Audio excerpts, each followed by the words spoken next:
اعوذ باللہ من الشیطان الرجیم، بسم اللہ الرحمن الرحیم۔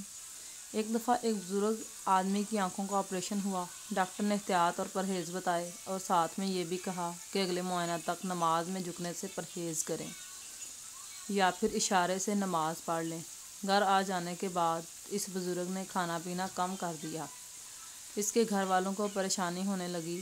انہوں نے دوبارہ ڈاکٹر سے رجوع کیا تو ڈاکٹر نے کہا کہ ہو سکتا ہے روٹی یا کھانا چباتے وقت آنکھوں میں درد ہوتا ہو، اس لیے ڈاکٹر نے نرم چیزیں کھلانے کو کہا۔